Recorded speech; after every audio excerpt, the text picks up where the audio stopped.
quick numbers, and these are very important numbers. We received 1,493 calls through the toll-free line, 1,493. We also received 924 emails. Fortunately, all of these calls are recorded automatically, and all the emails have also been preserved for verification and validation. So in total, the number of complaints received amounts to 2,417. So those who had any doubt about how relevant and how timely the president's intervention was at the time, this is your evidence. 2,417 complaints received. Where will all of these people have gone if President Mahama had not set up the oral preparatory team? So President Mahama has been vindicated. It was a masterstroke, it was the right decision for our country, and it has deepened transparency and accountable governance. Over the last 53 days, we have reviewed these petitions. 44 were received directly from civil society organizations and other public-spirited citizens. 59 of the 230 cases reviewed containing the documents we'll be submitting today were cases that had come up during the period the NDC was in opposition. But we decided to go back to those matters and carry out a detailed review. And all of those are contained. So today we will be presenting a summary of these reports, 230 of them which have been analyzed in greater detail. Your Excellency, we also want to bring to your attention that even before we move to phase 2 of oral, which is going to focus on the actual recoveries, the actual retrievals, we have identified 10 initial benefits of oral, and we want to run through them quickly. We take the view that oral has deepened transparency and accountability. It has really increased public awareness about the need to protect state assets. And it is also serving as a guide to the new government. And government officials are now more conscious of the need to make sure that, as President Mahama has consistently said, charity begins at home. Secondly, thanks to the establishment of oral, we have been able to save 50 bungalows that were on the verge of being demolished. 50 bungalows. We received distress calls from public servants who said people had showed up, so-called private developers, to demolish their bungalows.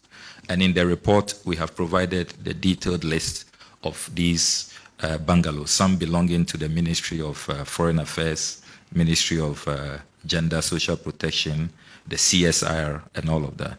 But for the president establishing oral, we take the view that all of these 50 bungalows will have been demolished. So what we did is that when we received the complaints, the distress calls, we immediately called the National Security Committee. And we were very privileged because of the president's foresight. He strategically positioned COP Kofi Boakye in oral and also in the National Security Committee. So as soon as the reports come, he then relays the information to National Security Committee. So media, please get it clear. We are not saying that we, Team Oral, physically went to prevent demolition of bungalows. No, that was not part of our mandate. We were only to receive complaints. But as responsible, conscientious citizens, it will be irresponsible to receive the complaints and just allow those bungalows to be demolished. So immediately, national security is informed, and then they act. So please ignore all of those barrage of unfair and baseless attacks that Oral has suffered. We did not carry out any fiscal operation on the ground. We only report to national security, and then they act. We also collaborated with national security to save the Northern Development Authority lands at cantonments. A private developer overnight on the eve of the president's inauguration moved in overnight to erect a wall.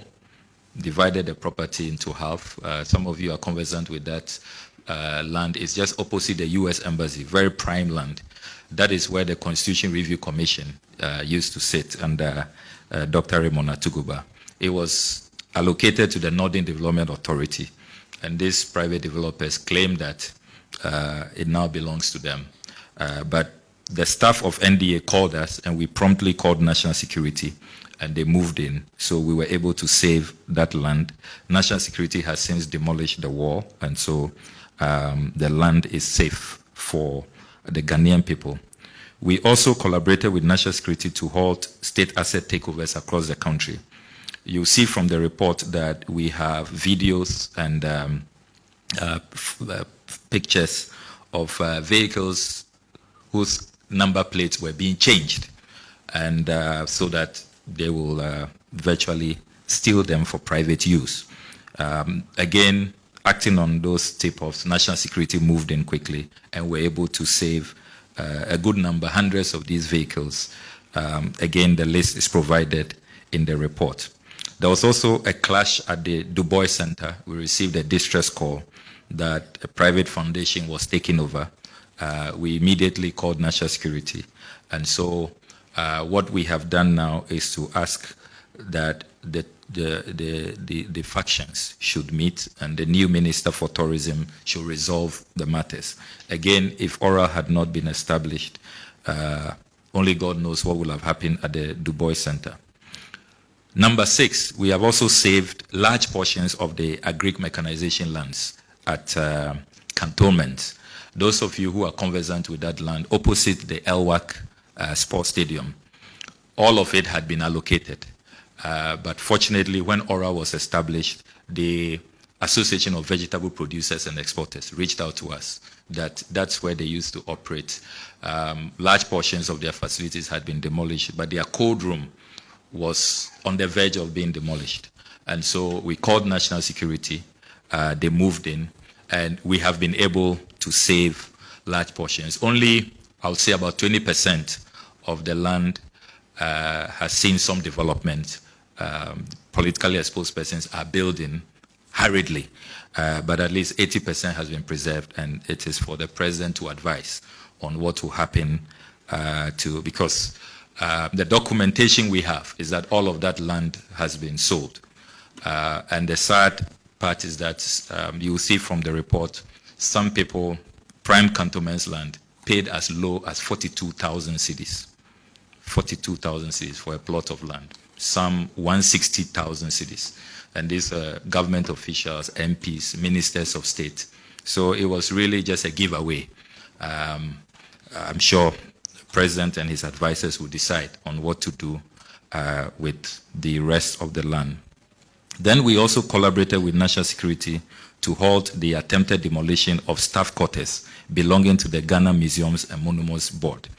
That is at the Osukuku Hill. That had also been sold, but thanks to our intervention, at least the demolition has been halted. The president and his advisors will decide what should happen to the staff quarters of the Ghana Museums and Monuments Board. Then we take the view that this oral preparatory team concept offered a more structured and peaceful, non-confrontational channel for citizens to address concerns on the looting of state assets. Imagine what would have happened. We are all aware that transitions in Ghana tend sometimes to be acrimonious and even can degenerate into violence. So if Team Oral had not been established for people to have a formal channel to communicate their concerns, and they decided to take the law into their own hands, imagine what would have happened. So instead of the president being bastardized by a few people, I must say, the vast majority of Ghanaians welcome oral and have commended the president. But a few people who are, raving and ranting, it's clear that this has really helped to ease tensions and to offer Ghanaians who are really coming face to face with looting to report. Number 9, Oral also created a platform for persons of interest to reach out, seeking an opportunity to refund and return what belongs to the Ghanaian people. Quite a number of persons of interest have reached out that they are willing, whether plea bargain or whatever approach, to just have their peace and return, or probably pay the real value for the land that has been given to them. So all of that is contained in the detailed report, and the president and his legal advisors will take a decision on the way forward. Finally, President Mohammed's oral initiative has also attracted phenomenal local and international requests for forensic collaboration to recover the loot hidden offshore.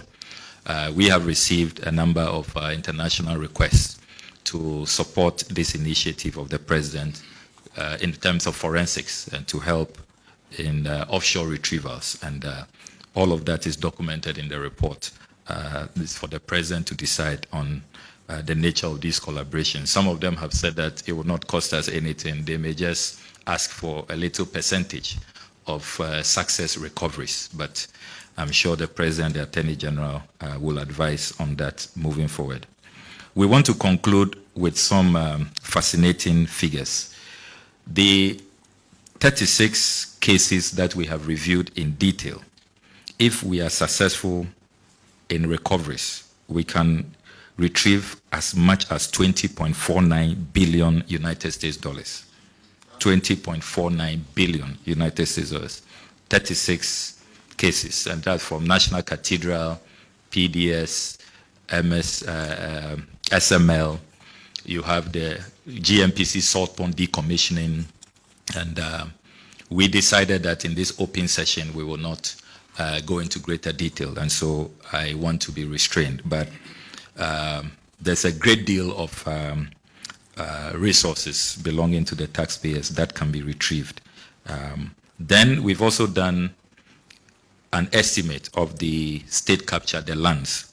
If we successfully ask people to pay conservative market value for the lands they have looted, again, the experts are telling us that we can recover about 702.8 million United States dollars for the Ghanaian people. That's if we just ask people, those who were paying 42,000 cedis, 120,000 cedis, 160,000 cedis, to pay the fair market value. Those are lands that $500,000, $600,000, you will even struggle to get cantonments land at that figure. So very conservative estimates. We take the view that if people are asked to pay the real market value, this is how much we can retrieve. So in all, just a summary, the 36 cases, the high amount cases that we put together, and then the land loot, potentially we can raise about 21.19 billion United States dollars. And that is far more than what we have been chasing the IMF for and subjecting ourselves to all kinds of conditionalities. So we want to renew our appreciation and deep gratitude to His Excellency the President and his team of advisors for this initiative, which has really served Ghana well. And we look forward to the next phase.